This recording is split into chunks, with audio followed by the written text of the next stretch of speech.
So I know exactly. Oh.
Well, good evening, good evening, good evening, everyone, and welcome to Block Sports.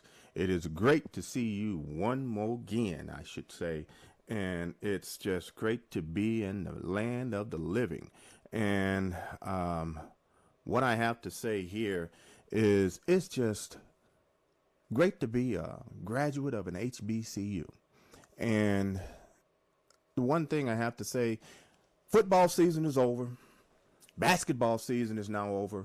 We're in the midst of baseball, track and field, golf, bowling has just ended, and other sports. But because basketball season has just ended, I do want to take a visit and speak to someone that has been on my show on a few other occasions. And we want to talk about HBCU players that have made it into the NBA. And with that, I want to bring on to everyone a gentleman that everyone has seen on my show before. He also joined me impromptu at the MEAC basketball tournament. And also, he's just a staple when it comes to discussing HBCU sports. And for that, I want to welcome Mr. Lute Williams. So, Mr. Williams, welcome to Block Sports. Same to you, Mr. Jefferson. Glad to be with you. Yes, sir. So, excuse me. Oh, not a problem. So, Mr. Williams, it's just a pleasure again to have you on the show. And for the past couple of weeks, we have been talking about baseball because, unfortunately, there have been no HBCU basketball teams, men or women, to make it into the field of March Madness. Or, well, they did make it into the field of March Madness, but none matriculated past the first round. Exactly. But what I do want to talk about is more than anything else. The one thing I do want to talk about more than anything else is how many HBCU players that are actually in the NBA. And that's a subject that I do want, because you are what I would consider one of the gurus that's out there. I'm going to turn this over to you, and I'm going to let you just talk. And I'm going to give you some leading questions. But yeah, I just want you to go ahead and just start. Well, it won't take long to talk about how many HBCU players in the NBA right now, because there's only one solitary figure. His name is Robert Covington out of Tennessee State, 6'9" forward, prolific three-point shooter. He's playing with about his fourth or fifth NBA team. Had a very interesting route to getting to the NBA. Really had to prove himself undrafted out of Tennessee State. He went to what was then called the what do they call it before they called it the G League? I've forgotten the developmental league. Yeah, the NBA D, was it the D League or something like that? Well, anyway, he went there, was the MVP of the All-Star game, played very well, earned his way into the NBA. Kind of overlooked out of Tennessee State, had a great career at Tennessee State. Now he's been in the league for about 10 years, and he's playing right now for the LA Clippers. Awesome. He comes off the bench for the LA Clippers. He's had a time as a starter with the 76ers. He's played with in addition to the 76ers, I just looked at his profile before we got on, but this is about his fifth NBA team. I think he played with Phoenix. He's kind of a journeyman, but he is a valuable player because he's known for his defense and known for his three-point shooting. And at Tennessee State, he was known for scoring and rebounding. In the NBA, he's become more of a defensive and a three-point shooter. You know, he's had games, I think even in the last month, he's had a game where he had like 6 or 7 three-pointers. So Robert Covington, he's given back to Tennessee State. I think he either built or is building a practice facility for Tennessee State. Oh, wow. On campus. So he's the guy who's in the league, probably The only other guy who has been in the last 5 years in the league was Kyle O'Quinn out of Norfolk State. Was a former MVP, Player of the Year, tournament MVP when Norfolk State won the championship. I think it was 2014, and then went to the NCAA tournament and upset Missouri in the first round. Yes. Pendar Williams and Kyle O'Quinn. He was the linchpin of that team. So he stayed in the league again for about 8 years. He's been out of the league now for 2 or 3 years. I'm not sure. He may be playing overseas now, but he had a very good career after being drafted by started out with the New York Knicks, Yes. the backup center for the New York Knicks, and again played valuable minutes. So there hasn't been. Kyle O'Quinn was a second-round draft choice. The NBA only drafts 2 rounds. Yes. So he was taken in the second round. He went to Norfolk State, had a great senior season, went to the PIT, made the all-tournament team, the Portsmouth Invitational Tournament. Mm-hmm. But Robert Covington is the only one that's left in the league right now. And I know you mentioned you sent me some thoughts about, previous HBCU players in the NBA. There's been a plethora of them in years past. Yes. Several Hall of Famers. Love to talk about that. But right now, Robert Covington, that's the whole show. Wow. In the NBA. And with that being the case, and even though I'm jumping ahead of myself considerably right here, and you mentioned you only have Covington, that's the current NBA player. Do you see anyone within the next 2 to 3 years? Do you see anyone that could possibly be on the horizon that could make it in? Interesting. Yeah, well, interestingly, just this week, at the HBCU. not at the All-Star. Yeah, well, at the All-Star game, but primarily at the Final Four. There were a couple of All-Star games. There were, they do a 3-point shootout. They do a dunk contest. Oh yes. And interestingly, Joe Bryant Jr., a graduate senior out of Norfolk State, 2-time MEAC Player of the Year, turned out to be the MVP of the Reese's All-Star game. Scored 22 points, only HBCU player in the game. Scored 22 points, won the MVP award. His team actually lost, but he won the MVP award. He had his first shot coming out of when he came off the bench, hit his first shot, which was a 3-pointer. And then he hit a 3-pointer in the last seconds of regulation to send the game into overtime. So Joe Bryant is the back-to-back MEAC Player of the Year, about a 6'1" guard. Early in his career, he played off the ball. Yeah. The last couple of years, he's played on the ball for Norfolk State. Very, very solid player out of the Tyrone, Virginia area.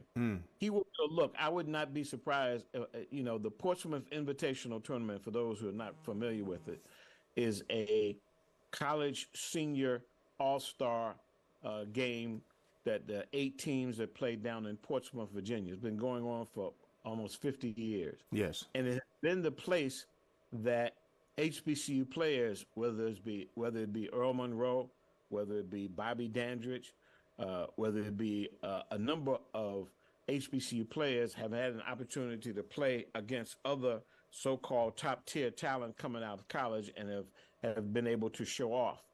Joe Bryant should be invited to that PIT. They have not put out the official list yet.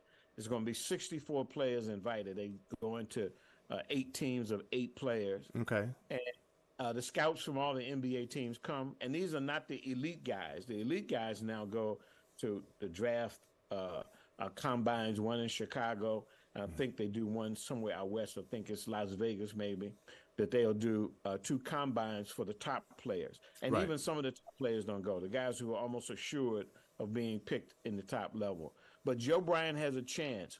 He's not the most athletic guy, and this is one of the things his coach described at the MEAC tournament. Yeah. When they got knocked off. They were 2-time defending MEAC champions. They got knocked off this year in the semifinals.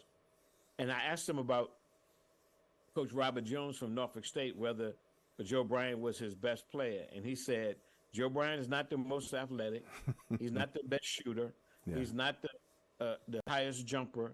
You know, he's not the best ball handler, but in terms of an all-around basketball player, he says he doesn't believe there's been anybody at Norfolk any better than him over the last. And Robert Jones has been there as a head coach now for about 5-6 years, and was there as an assistant before that, including when they won the when they won the first round game in the NCAA tournament. So Joe Bryant deserves a shot. Very, very competent player, strong player, go-to player, the clutch player that I think he'll get a shot. He'll get a shot to play at Portsmouth and maybe get on somebody's NBA radar. He has that kind of skill. He has, in my opinion, he has NBA skill. Beyond that, on the HBCU level, you know, I've talked to some people that say there's some other guys as a kid out of Maryland Eastern Shore who ended up being the MVP of the HBCU All-Star game, which was the day before yesterday down in Houston. Yes. Pollard led the MEAC in rebounds. He's only 6'5", very aggressive player, a nice player. You know, he was offered an opportunity by this person I was talking to play overseas, and he says he wants to try his hand at the NBA. So Nathaniel Pollard is a guy you may want to keep on. Even Chris Bankston, who is Joe Bryant's teammate out of Norfolk State, about 6'9", a very athletic kind of player. He may be able to find a niche in the NBA as kind of a role player, as a defensive and rebounder. Did he play on the wing for Norfolk?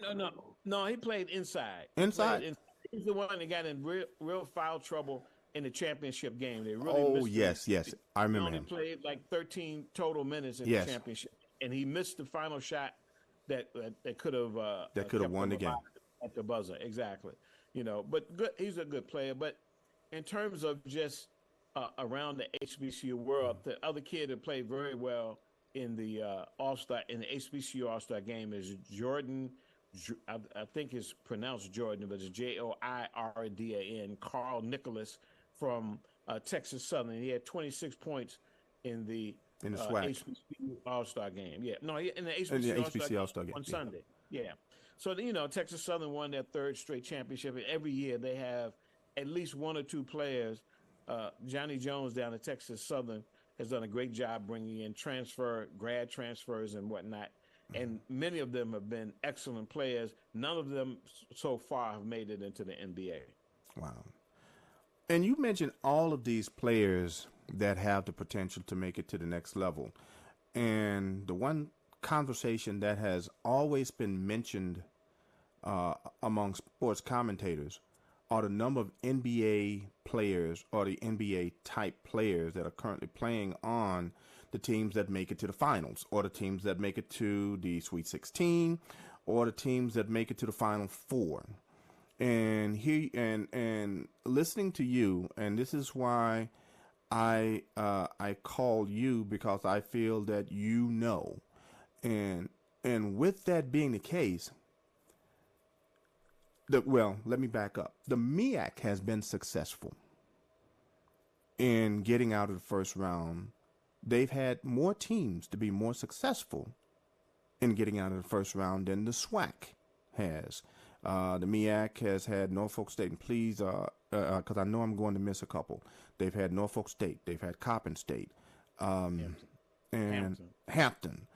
Whereas the SWAC has only had Texas Southern, Southern University, Texas Southern, Alcorn, and I believe Southern made it. Yeah, well, Texas Southern has had success in the play-in, or what they call now the first four game. Mm-hmm. They've not had success in terms of a first round game when you're in the first four, when the HBCUs have been in the first four, they were 16 seed or co-16 seeds, which means if you won the game, you're going to play a number one seed. And that was it. So the wins have been few and far between. Mm-hmm. I think that it's reasonable to assume that in the current environment, you know, like, who thought UConn was going to win the national championship? Let's be serious. Okay? Who had UConn and San Diego State? That's right. I was about to say San Diego State. That was the team. Who would have thunk it? But nobody had UConn either. They didn't even win their conference. They lost to Marquette in the finals of the Big East tournament. And they were fourth place. Yeah, and then they just blow everybody out by double digits, everybody that they played. Yeah. So my point to you, and I say this to a lot of people, that if you can play these days, nobody stays in college, which Yeah. means that the Yeah. talent level. I mean, if we were to go down a list to talk about the guys who've come out in the that would still be in college had they stayed, you're talking about guys who are NBA All Pros now in their third and fourth seasons. So the talent level has been reduced. So there's an opportunity, I think, for HBCUs to make some kind of run into the Sweet 16 or something. But it's going to take a special team. It's going to be, I know you're a Jackson State graduate, and Yeah. I've always talked about when people have talked about whether there was going to ever be a team that would leave the HBCU ranks and move into the BCS ranks. And I said it would take a special coach and a special institution, a special AD or special president that would go down that road. And you saw that, I think, with Coach Deion, Coach Prime Sanders down at Jackson State. It's going to take a similar kind of thing. It's going to have to be a coach who can attract. This is what Deion did. He attracted guys that ordinarily are not going to come to HBCUs, especially out of high school. Yes. HBCUs are always we're going to get some transfers that fall off. I'll fall off the radar. In one situations, yeah. But right now, it's going to take a special coach, probably a high-profile coach who'll come into the HBCU ranks and draw the kind of talent that will let them, not be a 16 seed, maybe beat. And in the SWAC this year, the SWAC, especially early in the season, the SWAC I think went 3-5 against teams from the Pac-12, or 4-5, or 4-6 against teams from the Pac-12. But guess who that was? That was mainly Grambling. Right, it was. It Yeah. was. And Grambling ended up being in the finals for the SWAC championship. They were regular season co-champs along with Alcorn. But Alcorn got a win. I think Southern got a win. Yeah. Grambling got a win. So. Yeah. Like I said, I think that the days of you losing to a Division I program by 50 points and whatnot, having these embarrassing scores are gone over. because the talent differentiation is not that great. And Joe Bryant Jr. mentioned that after the game when he won the MVP. He said, everybody always low rates the HBCU players, so I'm glad I was able to come out and show that we play basketball just like everybody else. And that is so true. And I'm glad you alluded to where HBCU players are and HBCU teams are today, and it will take a special kind of coach. Unfortunately, on the basketball side, do you see that happening? Because you have the blue bloods of the HWCUs, as we allude to, and give credence to Dr. Cavill. Right. Exactly. But do you see any of our blue bloods? Yes, I do. And he made a huge statement this year, and that's Howard University's coach Kenny Blakeney. Kenny Blakeney has the not just the credentials, but I don't know if you wouldn't call it bloodlines. You just call it. He comes from DeMatha High School in the Washington D.C. area, which is a famed high school in DeMatha, and he played at Duke University for Mike Krzyzewski. Yes. He's come to Howard University, and in 4 years has Howard winning their first MEAC tournament since 1992, 31 years. Yeah. And he's recruited the kind of players. They knocked off Norfolk State. They beat Norfolk State twice in the regular season. Yeah. And then beat them in the tournament. And he's been able, and what the funny part is, he has Howard on the verge of the kind of breakthrough we're talking about, of recruiting those kind of players. And then, lo and behold, one of his key players jumps in the transfer portal. Yeah. Steve Settle, 6'10", I think they listed him as a redshirt junior, would have, I think, one more year of eligibility left, and he departs. He's a key piece and part of their roster. But what he's doing is similar to what Deion did down at Jackson State in terms of bringing the folks in. He hasn't brought in the bona fide blue chipper kind of players, but he put together a great nucleus. One of the kids played with Bronny James at out in California at that school in California. Shy Odom, he ends up being the MVP of the tournament as a freshman. He has a point guard from DeMatha, and I think he's building. And if he continues in the direction that he's going, then Howard is going to start getting the kind of wins that is going to propel them beyond being a 16th seed. That's the kind of program he's building. The question is going to be, just like with Deion, once he does this, and is he going to be allowed to complete the process, or is he going to be just soon as he does it, somebody's going to swoop him up, pay him a bunch of money he can't turn down, and he's going to walk away from Howard, as we know Mr. Sanders did down at Jackson State. And that was the same thing with the A&T track coach who left A&T, went to Tennessee. Making noise on the national level, absolutely. And so now putting HBCU track on the map once again, as it had been previously.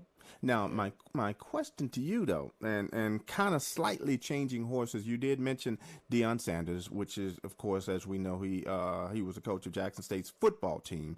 Now, he has departed to go to the University of Colorado. But staying with football and staying with Howard University, Coach Scott, he has turned that team around. And I remember interviewing him during Media Day, talking to those players. They had the level of confidence I hadn't seen in talking to them and talking to that coach in a while. They lost to Alabama State in the MEAC SWAC Challenge. However, after that game, they were kind of rough to deal with. Well, just like Ashley Robinson, your AD down at Jackson State, brought in Deion Sanders, and he has to be given kudos for that because he really turned around the football program at Jackson State. Kerry Davis is the AD at Howard University, and he hired both Blakeney as well as Larry Scott. Yes. And neither one of these guys, Larry Scott had some big FCS experience. He had been down in Miami, had been an interim head coach down at University of Miami. So he had been around. But what they both have done is they've come in and set a new tone for Howard University. Yes. Larry Scott had turned that situation around. They were co-champions of the MEAC. They lost to North Carolina Central rather handily. North Carolina Central handled them last year. But they are certainly an up-and-coming program. And Larry Scott, and he speaks with a kind of quiet confidence. Oh, yes, he does. I know what I'm doing. Give me a little while, and I'll have things straight. So I think they're going to be a team to contend with. I wouldn't be surprised if they really challenged North Carolina Central this year, even more than they did this year. So you got to give some credit to Kerry Davis. He's had some hires at Howard that had people scratching their heads, but now with Blakeney as well as Larry Scott, he's really put Howard athletics on the map. Very potential, to really make some noise. Yeah. Well, going back to HBCU basketball and looking at one specific area, and we talked about the teams where they currently are. Do you foresee, and like you said, the gap is slowly but surely shrinking considerably, and it's shrinking considerably fast. And you mentioned Howard, where Howard University is, and you see Howard actually making that breakthrough, possibly getting to that Sweet 16. Do you? Well, go ahead. And I was about to say, do you see anyone else? Go ahead with your question. Go ahead with your question. No, I'm kind of leading. I kind of threw them into that Sweet 16 because I'm hoping. That's my hope. That's my prayer. But with the Howard University, do you foresee anyone in the future with their current makeup in the next, I would say the next 2 to 3 years, making that kind of breakthrough to get to the Sweet 16 from the SWAC or the MEAC? Yeah, I would say certainly Howard is the team to watch. Kenny Blakeney as a coach is the coach to watch. What he's done in a short period of time. And remember, this is what he did without actually ever using and being able to utilize McCool Maker. McCool Maker was the Travis Hunter of HBCU basketball. Travis Hunter, as if to remind folks, was the guy that Jackson State lured #1 recruit. McCord Maker wasn't #1, but he was like in the top 20, and some people say even maybe the top 10 in the country. That's He's right. playing in the G League right now. So Blakeney did actually at Howard before what Coach Prime did down at Jackson State in terms of luring a blue chipper. That was kind of an indication that okay, just like Dion could sell ice to an Eskimo, and could get a whole lot of guys to come to Jackson State, not just Travis Hunter. Kenny Blakeney showed that early that Howard had enough to sell with its academic reputation and everything else to try to lure some players there. He had gone to Duke, obviously with an academic reputation. He had coached in the Ivy League. So Kerry Davis made a smart choice in bringing him in with that kind of background and pedigree that he had with DeMatha and Duke, as well as working up in the Ivy League. So I think that he's already shown that he has that capacity. So I'd say keep your eye on him. I think that also. I mean, Texas Southern is like now 3-time winner in the SWAC. You certainly have to keep your eye on Johnny Jones. Probably the guy that has not really quote unquote broken through yet is Lonnie Bussey down at Alcorn State. They've won back-to-back regular season regular season titles, and lost in the championship game the last 2 years to Texas Southern. So Lonnie Bussey is right there, hard driving. Coach, and a guy that I wrote a book with, Cy Alexander, a veteran coach out of the HBCU ranks who won 5 MEAC championships at South Carolina State and 1 at North Carolina A&T, took 6 teams to the NCAA tournament. He's the assistant head coach down at Jonah with Lonnie Bussey down at the reservation in Longman, Mississippi. So that's somebody you have to keep your eye on. But again, the same thing as with Blakeney. Yes. They did such a good job. They could be lured away by somebody that's going to pay them, going to double their salary or something like that.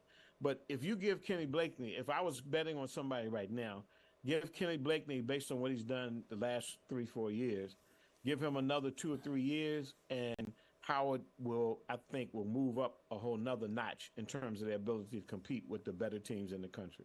Now, on the women's side, what do you think about that? Because I only see literally just a handful of schools that you can even put on that level.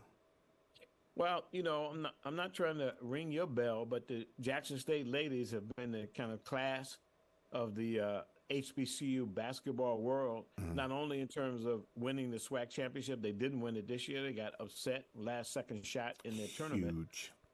But in terms of a lot of respect that they got last year when they went in and battled a LSU. No, was it LSU? That's right. It was Kim Mulkey.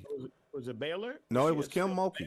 No, it was Kim. It was LSU. Kim Mulkey. Yeah, LSU. That was Kim Mulkey's first year with LSU, right. and that first year she took that team to the playoffs. Well, and what you saw this year, you saw Kim Mulkey talked about your women's coach at Jackson State this year, and this year it was Don Staley talking about the Jackson State program that held them like 18 points below their average, and said after the game, he said Norfolk State was not a number 16 seed. She said, I don't care what you said, they're not a number 16 seed. They gave us a hard time.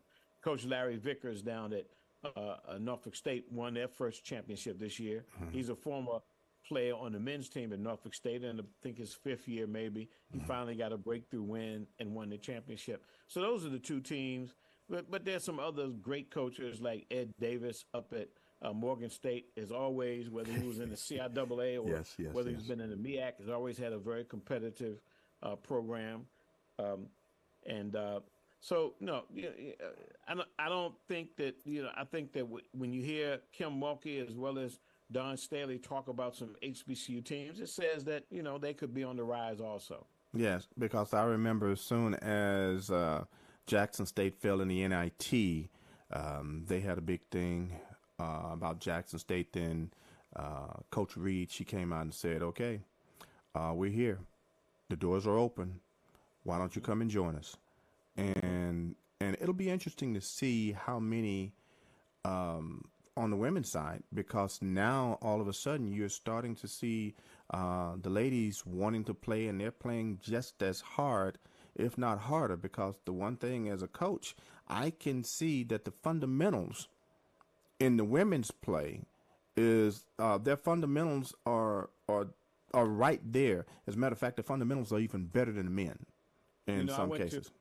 I went to a sports bar to see the women's championship and the men's championship. There were more people at the sports bar for the women's championship than the men's championship. There were empty seats last night for the men's championship. The women's championship night, the Caitlin Clark and the South Carolina matchup, as well as all that was going on with LSU and them. They were waiting to see what were these sisters from LSU going to take down this white team from Iowa.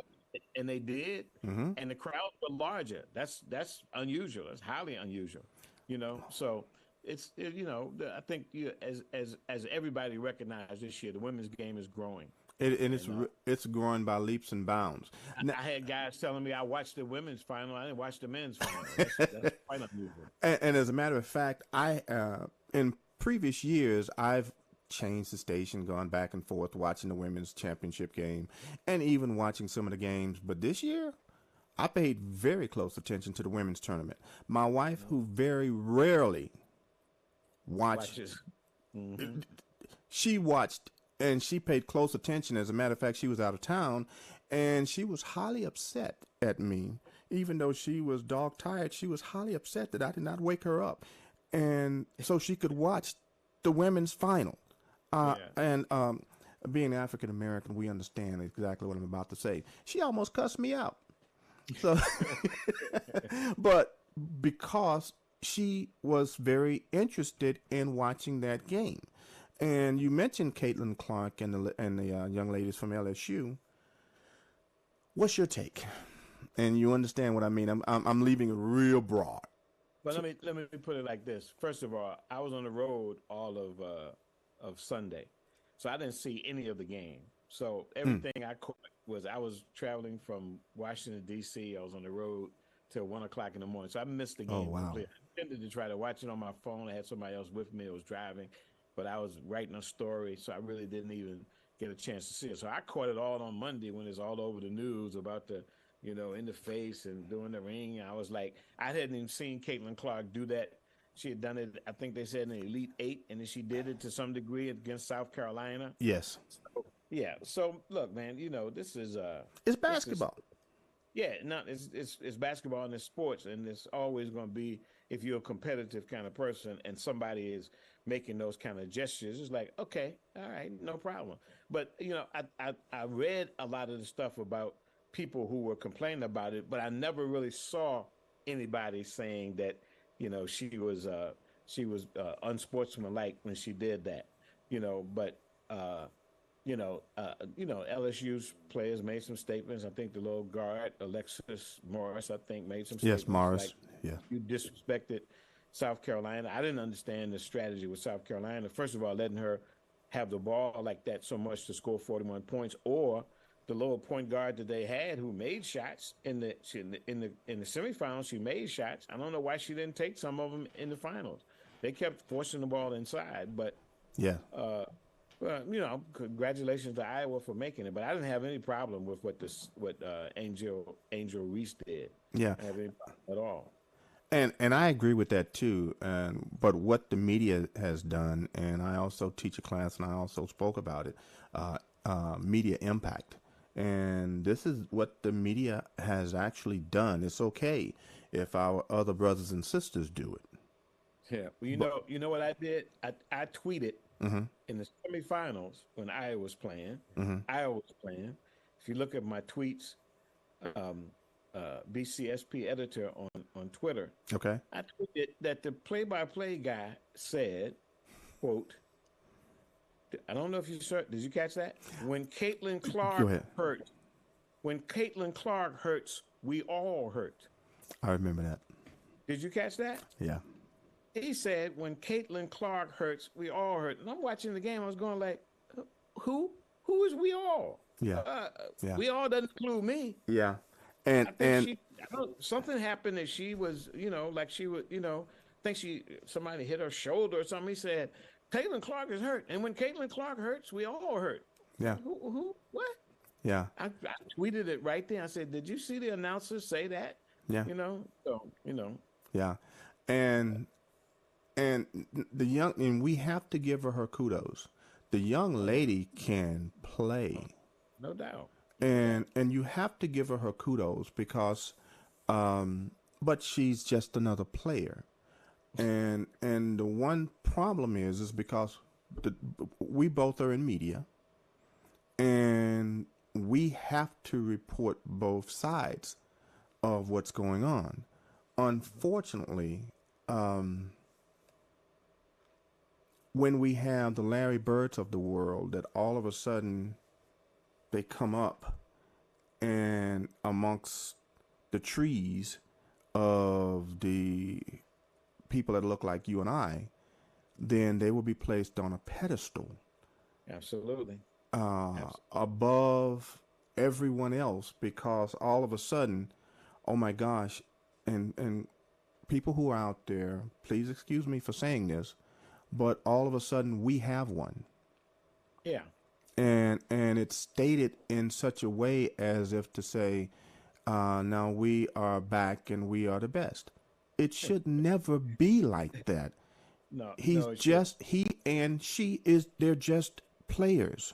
Now, I haven't seen the Twitter to see anybody, if I got any likes or any retweets or anything about that. I just happened to be watching the game. I wasn't looking for it, but that's what he said. Yeah. And I was like, and he had Rebecca Loeb working with him, so she didn't make any comment related to it. But because because Rebecca Lobo is a great player as well. Yeah, but to say, that's when I don't know if they've ever said that if Angel Reese had gotten hurt, I doubt that the play-by-play guy would be saying we're all hurt when Angel Reese is hurt. No, it's never been stated. The same thing with Stephen Curry. The same thing with King. Oh gosh, play with the Lakers. I'm sorry. I'm just LeBron James. And any of those players, that has never been stated. Right. And it's never. Heck, they didn't even say it when Larry Bird said. In the context, maybe the play-by-play player meant that because she's such a talent and she's out of the game or if she's hurt, then we all, don't get a chance to see her display her talent. But the way it came off and the way I heard it, it sounded as this was a statement he was making because she's white. Yeah. I don't have a problem saying that. Yeah. But I know that the producers and the folks that were handling that should have addressed that with him and try to understand what he means. Because if that's what he meant, he doesn't need to be calling the game, in my opinion. No, and I agree. And the one thing I try to preach is, if you can play, you can play. And it doesn't matter if you have a basketball team of all Caucasians or if you have a basketball team of all African Americans. If that team can play, they can play. And Iowa could play because nobody gifted them making it to the championship game. Oh my gosh, those young ladies, they played their butts off. And I mean, they were able to go inside. Okay, you took the inside away from them. They hit from the outside. If you made a mistake and you took the outside from them, they would drive and make layups. They did it. About 6 years ago, the HBCU team made it. Women's team, Virginia Union, made it to the finals of the Division II championship. They played up in Columbus, Ohio. I went to the game. Had an all-white team from Ashland, Ohio. Ashland University played Virginia Union and had an all-white team. Okay. And, but they were so efficient, brother. They shot like 56% from the field for the game, from 3-point range for the game. they played. They were very much like Iowa. I think they were even more efficient than Iowa. They beat Virginia Union. Virginia Union had a size advantage and an athletics advantage, but Ashland and you had to give him credit. And Iowa certainly was capable of winning it all. They just ran into a LSU team, much like Connecticut, that got hot at the right time. Well, remember years ago, Princeton against Georgetown, Right. 50-49. Right. North Carolina State when they defeated, oh my gosh, for the championship, Houston. Houston was supposed to have just beaten them by about 80, 90, 100 points. Right. By slammer jammer. Right. But Exactly. it just so happens that every once in a while that you just meet a team that the same thing, and I can't remember the team that beat Purdue. He looked at them. Yeah, this year. FD Fairleigh Dickinson. Same team that beat Texas Southern in the play-in game. Right. And they looked at Texas Southern, Purdue, and said, you know what? I think we can beat them. And it was just the matchup. Yeah, it was. And sometimes it's just the matchup that when you see it, it's like we might have an answer. And that's when the HBCUs have won games. When Hampton defeated Iowa State, that was the situation. Iowa State was playing 2 or 3 freshmen, and Hampton had a team full of graduate transfers that had transferred from other Division I programs. I predicted that Hampton would be in the game, and they beat them. It was a 15 versus a 2. When Norfolk State knocked off Missouri, similar. Missouri came in 3, but it was a weak 3. Yeah. In terms of that, so they say in boxing, styles make fights, but it's the same in basketball. Styles would determine a lot. And it'll be interesting to see next year because there's such great parity that's going all across the league. A lot of individuals are saying now the Big East has returned because of what Connecticut has done. They've returned back to the Big East. How well Marquette has done. You've had coaches carousel now that is taking place in the Big East. Ed Cooley going to Georgetown. Latino coming into the Big East at St. John. St. John. And so it'll be interesting to see what happens with the Big East. But on the HBCU market, we'll see at a Jackson State what actually happens with Mo Williams, what he will do, because this was his first year, and he did relatively decent at Jackson State. These were not his players. Yeah. But we'll see what he will do on the coaching end. I mean, he came from Alabama State, and a lot of individuals were saying, well, why take a retread? He didn't do anything with Alabama State. Why do you think he's going to do anything with Jackson State? But guess what? He did a lot more with Jackson State than he did at Alabama State. But the question is, when he get his own players, how well would he do in 2 years?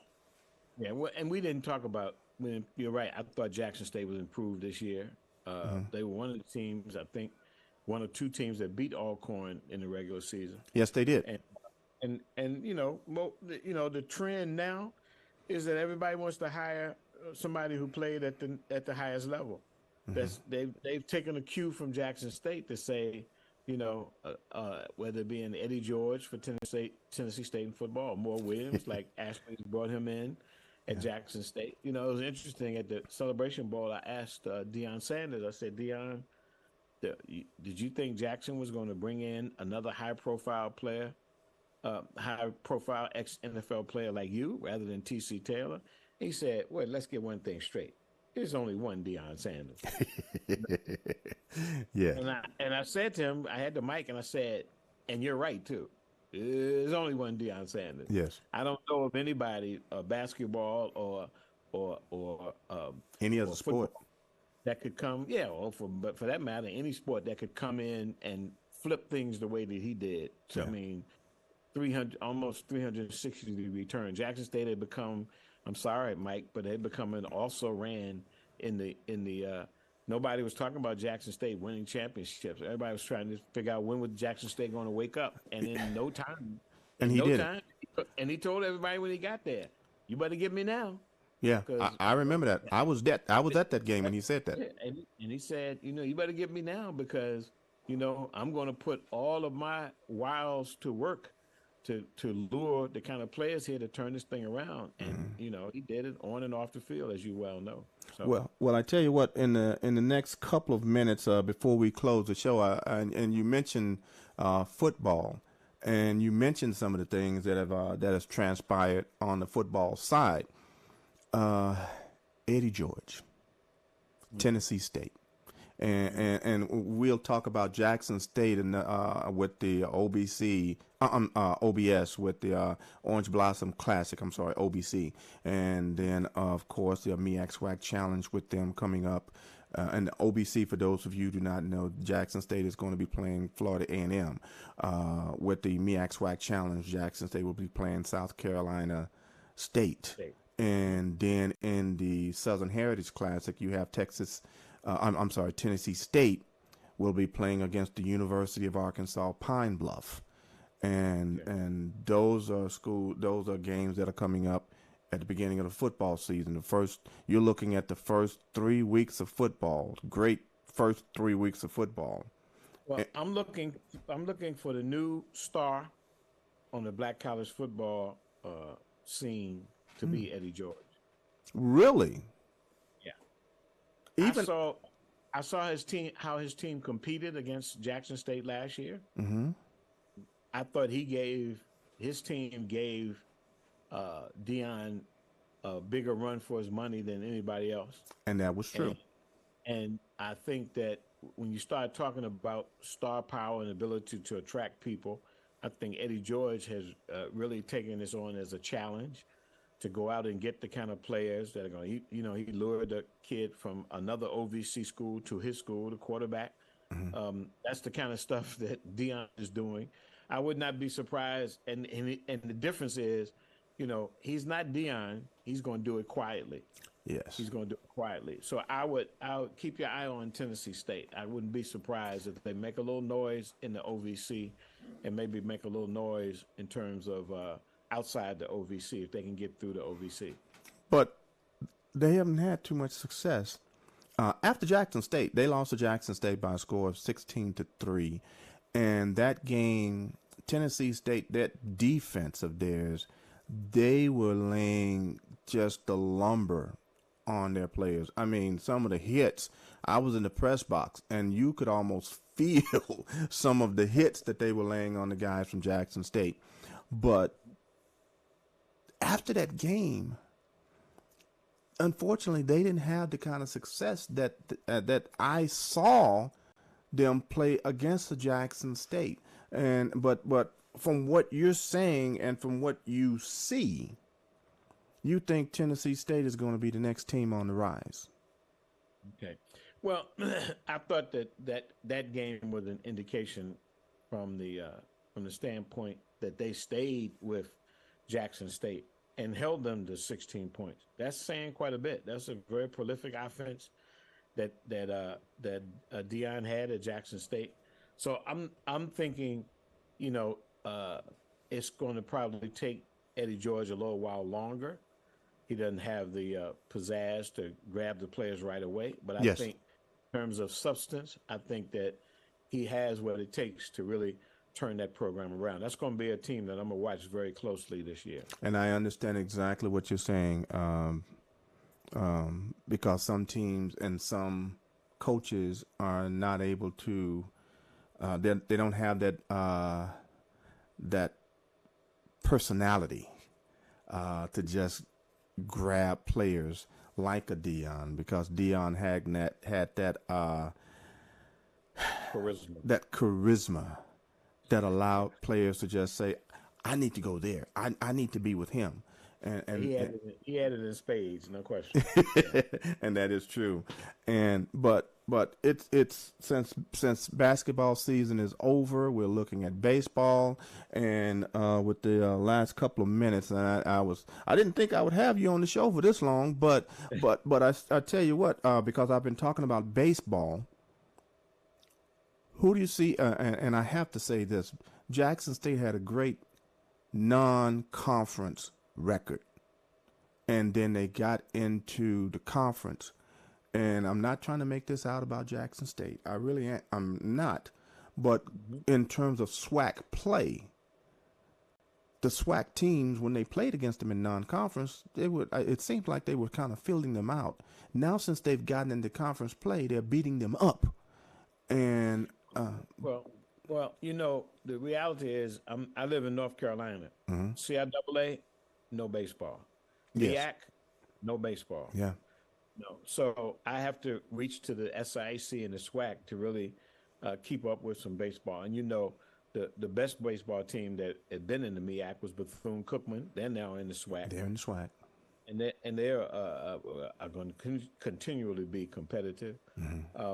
So no, I don't know a lot about baseball. I do keep up with the races. I've seen how different teams are doing so far in the baseball season, but there's been a lot of talk about if the MEAC is going to be able to bring back baseball. In terms of, I think the CIAA for the time being is not thinking about it, but I know the MEAC would like to get back into playing baseball. Yeah. But the way things are going right now, that's where my focus is just watching the SWAC and watching the SIC. And, people will tell you that in SWAC country, where you are and where you come from, they take their baseball very seriously. They take their baseball very serious. And with Jackson State not being successful, and of course you have a Southern University team that they are always successful, and they're always up there. You have an Alabama State team that have always been very successful playing. And I came up during the Robert Brady at Yes. Jackson State Yes. era, and the Southern's coach was named starts with a C. That's crazy. oh Yeah. gosh, and I know you. I apologize, folks, but yes, They battled every year for supremacy in the SWAC. yes, But they did. they told me, don't sleep. Alcorn, Texas Southern, all of these guys take their baseball very seriously. Yes, they do. And certainly with baseball going away with the CIAA and the MEAC, whatever passion there was for baseball, as light as it was, probably will fizzle out on this end. We'll have to see. Well, I mean, you still you have the 4 teams in the MEAC, but they're playing over in the NEC, the Northeast Conference, and so you just need if you had I don't remember if A&T has a team or Hampton. A&T's playing in the CAA. And see, unfortunately, they're in sixth place in the CAA. And that's one thing that I'm glad you reminded me that those MEAC teams are playing in the NEC, because those are something I probably need to include, because I do include A&T is playing. Hampton, who's in the CAA, is not playing baseball, but A&T does baseball program. Yeah, and I've been talking about those 4 schools, but they're in the bottom half of that conference. But at the same time, I agree with you. If they were able to find other schools that were kind of independent, then just like their bowling, then they would be able to bring over other schools to play in the MEAC. But like I said, we shall see. Well, Mr. Williams, thank you very much for being able to spend the evening and discussing, for the most part, HBCU sports. And folks, this is what it's all about. We talk about HBCU sports. Yes, we may sprinkle in a couple of the other conferences, but we talk about HBCU sports. And this happens to be one of the gurus of HBCU sports. And if I want to know real history, real HBCU sports, then I only have a couple of guys that I would call. But at the top of the list is Mr. Williams. Because guess what? When my uncle, Mr. Sam Jefferson, says, have you talked to Lute lately? Then he's one of the OGs. I listen to my uncle. And so when I call you Mr. Williams, he calls you Lute. And I might call him Mr. Jefferson, because he's a vet of this whole HBCU world for sure. One of the OGs for sure. Yeah, and yes, and as a matter of fact, I'll be seeing him in a couple of weeks when my daughters graduate from Jackson State. Well, Miss. Make sure you tell him I said hi. I most definitely will. And Mr. Williams, again, thank you very, very, very much. And I look to have you on my show again. But not only that, but of course, in the next couple of, what is this, April? In the next 3 months, we'll be on tour again in the media days for all 4 conferences. I made it. I think we made it to all 4 conferences. Did you make it to all 4 conferences last year? No, I didn't make it to all 4. I didn't make it to the SWAC this year. I did because the CIAA and the SWAC were back-to-back days. Yes. So I made the CIAA. I didn't make the SWAC. Made the MEAC. And did I make? I can't even remember. Yeah, I did make the SIEC. So I gave 3 out of 4.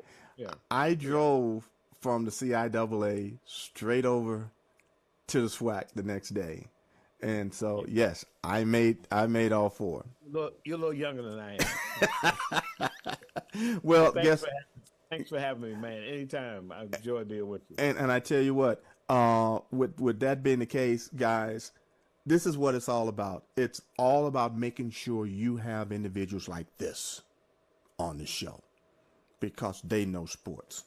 And this is what we have to do. And if we want to hear about HBCU sports, you hear it from the people who have lived and breathed HBCU sports.